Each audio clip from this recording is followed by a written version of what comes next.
June 9, 2019. The Pot Roast Parable and the Elephant's Steak.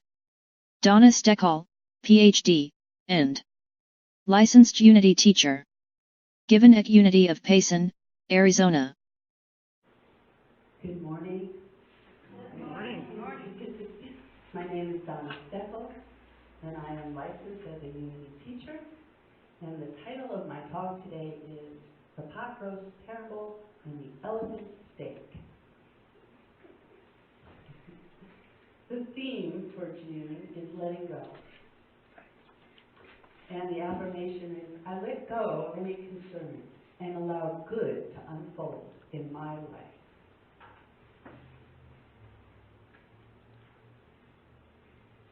Notice in this theme that letting go involves allowing. Allowing ourselves to receive something good. Today, I want to talk about that process of letting go. Letting go of that which no longer serves us today. That could be beliefs, attitudes, and actions that we've carried with us from childhood or from some other negative situation that we have experienced. I want us to explore what it means to allow our highest good to unfold. So, the pot roast parable. Some of you may have heard that story. One day after school, a young girl noticed that her mom was cutting the pot roast in half before putting it in the oven to cook for dinner. She had seen her mom do this many times before, usually on holidays, but she had never asked why. So this time she got brave, and she asked. She asked her mom, why do you cut the pot roast in half and put it in 2 pots before you cook it? Her mom said, I don't know why I cut it in half, but that's what my mom always did. Why don't you ask your grandma? So the young girl went out and found her grandma and asked her, Grandma, why did you cut the pot roast in half and put it in 2 pots before cooking it? Her grandmother said, I don't know. That's just the way my mom always cooks it. Why don't you ask her? So undeterred, the girl spoke to her great-grandmother and asked her the same question. Why did you cut the pot roast in half and put it in 2 pots? No, her grandma did not reply, I cut off. She did not say, that's what my mother did. But what she said was, when I was first married, we had a small oven and 2 small pots. And the pot roast didn't fit in the oven unless I cut it in half. So, what someone does for a specific purpose can be carried on through generations, even when it no longer serves us. So I invite you each to think about this. Think about it in your own life.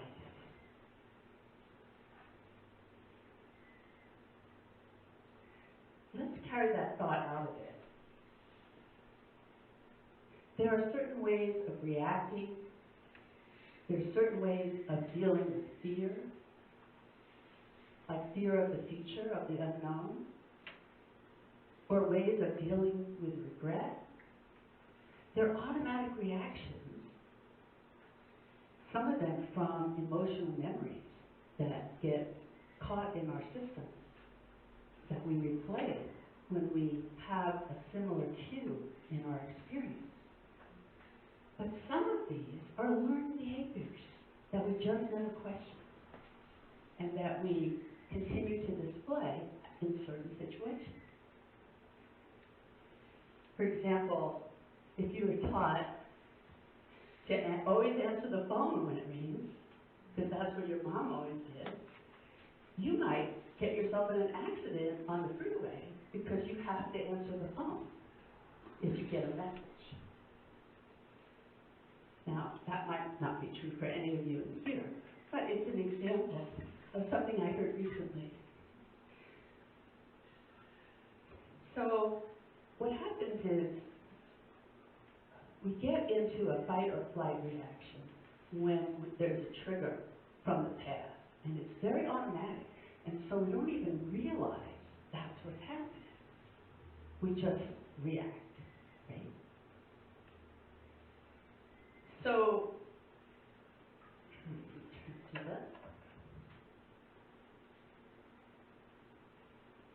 in social psychology and personality theory, there is a term called worldview. So worldview is a set of assumptions about physical and social realities that may have powerful effects on how we think and perceive and how we act. So my slide says, what's in your worldview?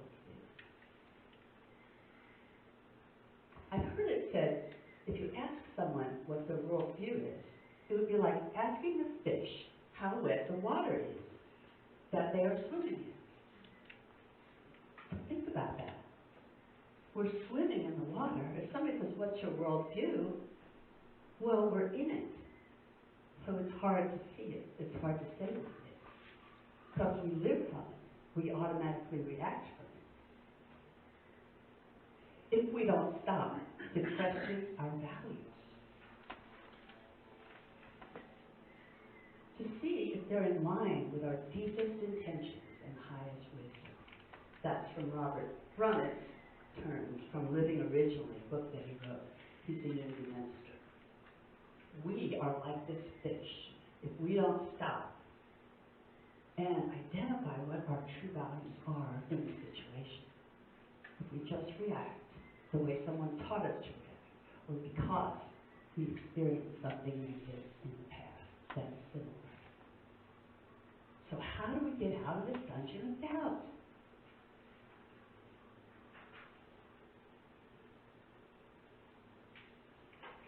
The good news, we can stop.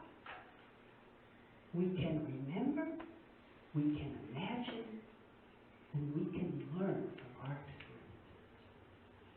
And we can choose. We can choose to believe in our highest self and to call upon this inner resource at any time. And we can have faith that the outcome will be joyous. And we can learn how to give and receive in our lives equally. And giving and receiving is a cycle. Our giving allows others to receive, and our receiving allows others to give. Think about that. I really like that Terry Wilder song. And I really believe that allowing is a big part of the spiritual path. Allowing the good to unfold. Knowing it is God's good pleasure to give us the kingdom. Knowing that. So I have another story about this whole issue of holding on and not letting go. So it's an elephant story. And some of you may have heard this one too. As a friend was passing the elephant, he suddenly stopped, confused by the fact that these huge creatures were being held by only a small rope tied to their front legs. No chains, no cages. It was obvious that the elephants could, at any time, break away from the ropes that they were tied to. But for some reason, they did not. My friend saw a trainer nearby and asked why these beautiful, magnificent animals just stood there and made no attempt to get away. Well, he said, when they are very young and much smaller, we use the same size of rope to tie them, and at that age, it's enough to hold them. As they grow up, they are conditioned to believe that they cannot break away. they believe the rope can still hold them, so they never try to break free.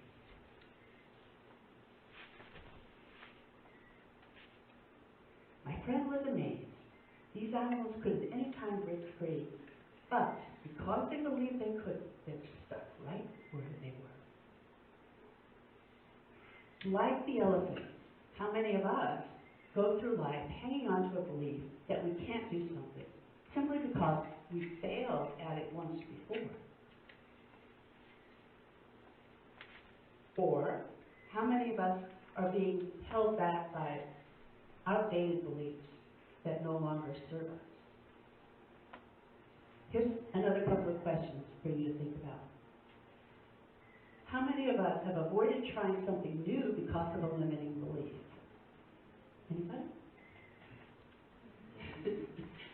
a couple of us. How many of us are being held back right now by someone else's limiting beliefs? Ooh, a few of us. Okay. In the movie Water for Elephants, there was a very intelligent elephant. When all the circus spoke and other animals were asleep, late at night, this elephant became thirsty and decided to get herself some water. Anybody see that movie? Raise your hands if you saw that movie. A couple of us. She picked up the stake with her trunk, went to a water trough, and drank. Then she returned to her spot and re-staked herself before anyone could notice. And that was a very intelligent elephant.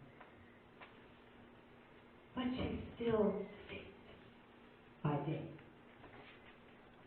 So even though this elephant knew she could break free, she had no idea or concept of life outside the circus. And how many of us are like that? Our life is our own private circus. And we have no idea what life is like outside of it.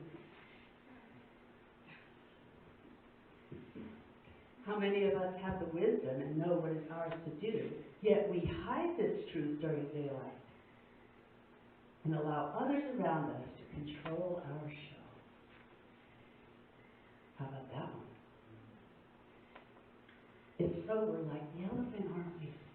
Because we just stake ourselves and allow everyone else to control our show. The good news. Let's talk about the good news some more. The good news, what we believe about ourselves is the most powerful thing in the world. Let me say that again. What we believe about ourselves is the most powerful thing in the world. And we have a choice to believe. We can make a decision to break free from any perceived ropes that have been holding us back and go to the things that we actually want. And we can choose to believe in ourselves.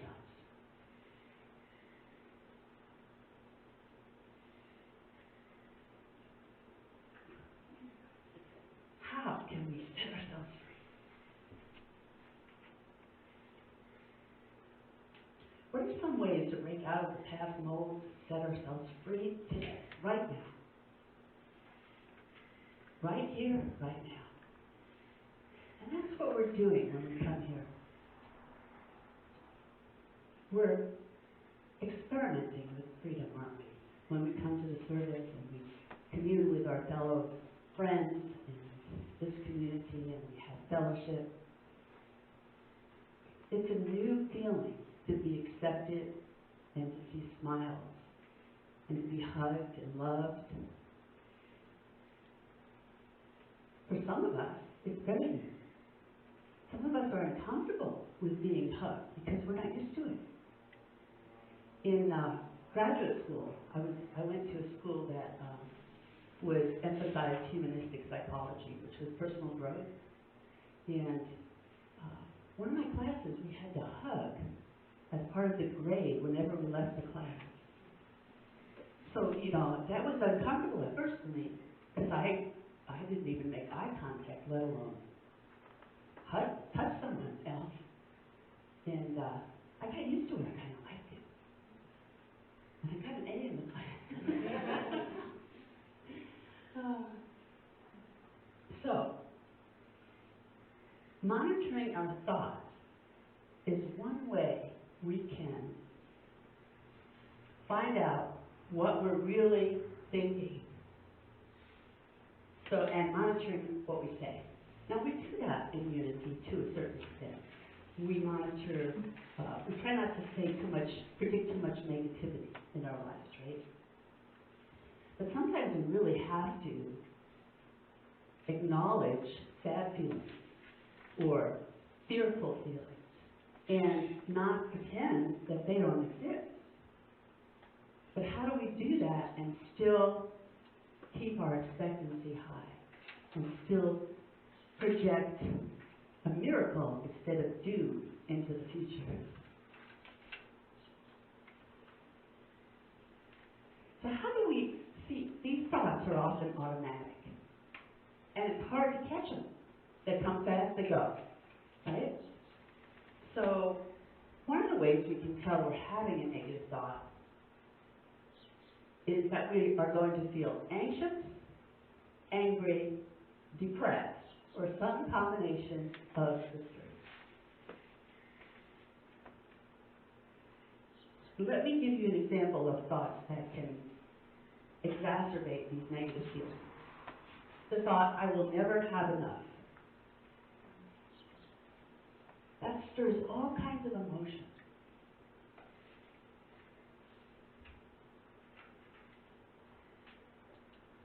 So that's called negative fortune telling in cognitive psychology, where we tell ourselves, I always have to fill in the blank. Fill in the blank. This thought can also generate all types of emotions, especially when we're telling ourselves we always have to do something, because that's a demand and a generalization. I never get to. I always have to. And there's no choice in that thought.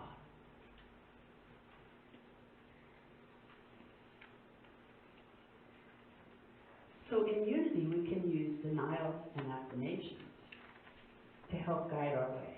So if we become aware, for example, I'm driving and I become aware of a negative thought, and I will do a quick denial. I deny the power of that thought. That's what I say to myself. I deny the power of that thought, and I affirm its opposite. So if it was a thought about lack, I affirm fullness and abundance. If it was a thought about illness, I affirm health. That's a quick and dirty way to do it when you're busy doing other things. But we can also give thanks in advance for what we want. We say, thank you, God, in advance for my health. Giving thanks in advance allows us to have that joyous expectancy.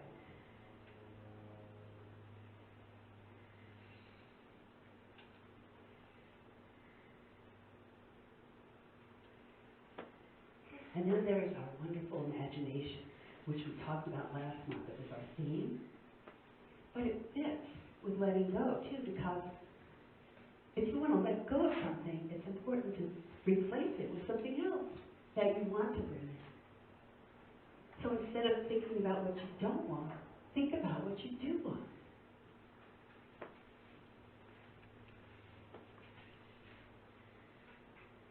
So a few weeks ago, the term psycho-cybernetics was used here.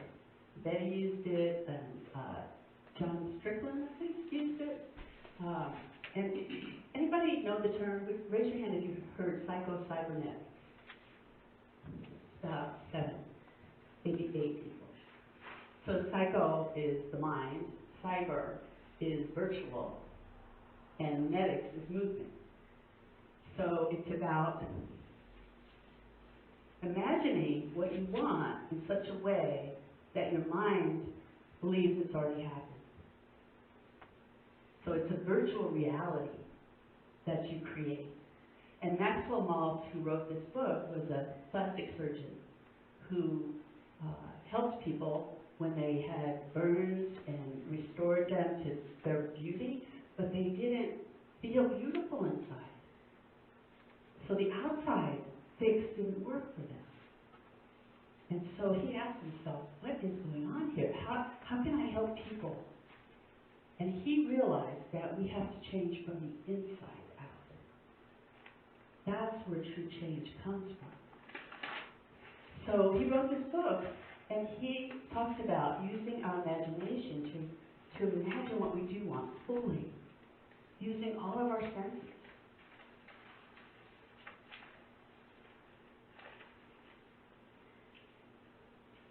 So I want to read a couple of quotes from Emily Cady, who's one of the first authors of the Unity Movement. 1894, this is what she wrote in a book called Lessons in Truth. Now listen carefully, this is so powerful. The thing you desire is not only for you, but has already been started toward you out of the heart of God. And it is the first approach of the thing itself striking you that makes you desire it or even think of it at all.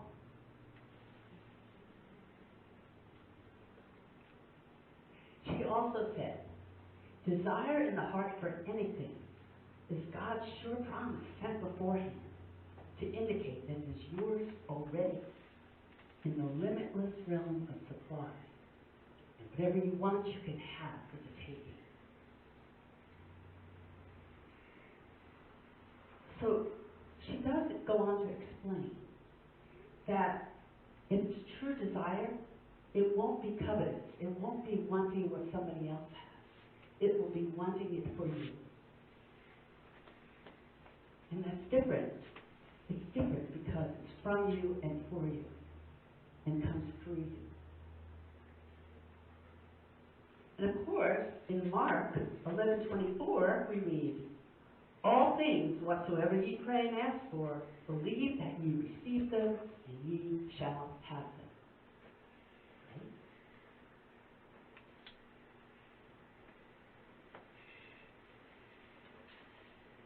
So I teach a process called nonviolent communication, and it's important for me to do a plug for that every time I speak. So today's plug is, it's called Taming the Jackal. Now the jackal is the opposite. It's the language of judgment. In jackal language, the ABCs are accusing, blaming, criticizing, and demand. So if we want to tame the jackal, it turns out all the jackal needs is some empathy to be tamed. It's like music for the savage beast. They just need to be heard. So our jackals just need to be heard. So how do we hear our jackal? Well, again, it's our needs are the opposite of the judgment. So just like with denials and affirmation, when we have a judgment, for example, somebody is rude. The opposite is our need. So we might need understanding when we think someone is rude. But if we translate it to the opposite of our need, then we can pray on it when our need is, and give thanks in advance for receiving it. It takes us out of the dungeon of doubt and into hopeful expectancy.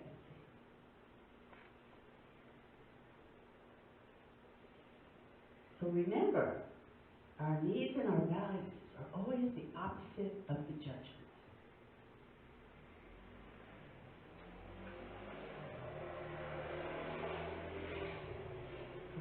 Two more things.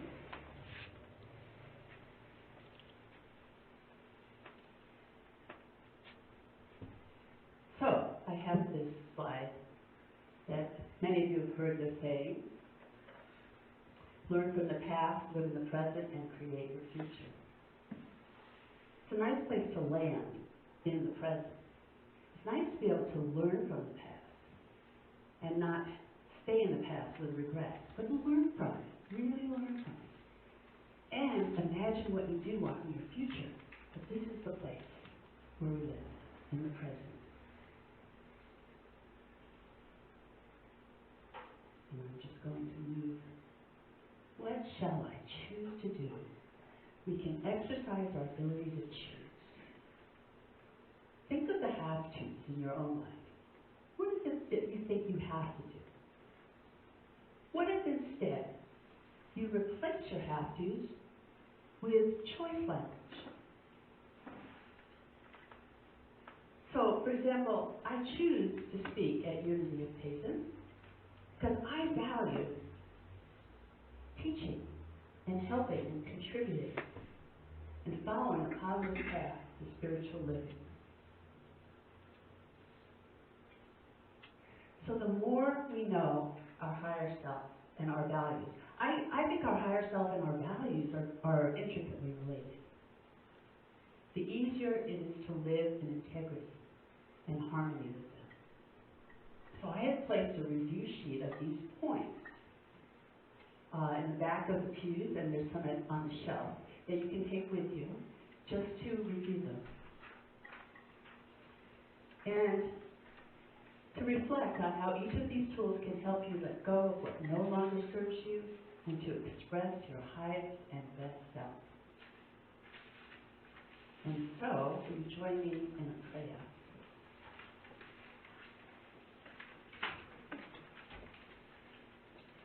Lord of our being, Source, Creator, Mother, Father, God,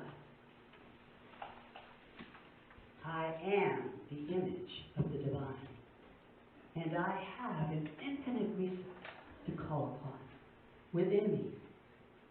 I call upon my powers of wisdom, love, faith, to express all that I am and all that I have come here to be. I see myself with the eyes of love, and I know the truth, and it sets me free. As I believe, it is so done. In the name and through the nature of the indwelling Christ, we pray. And so it is. Amen.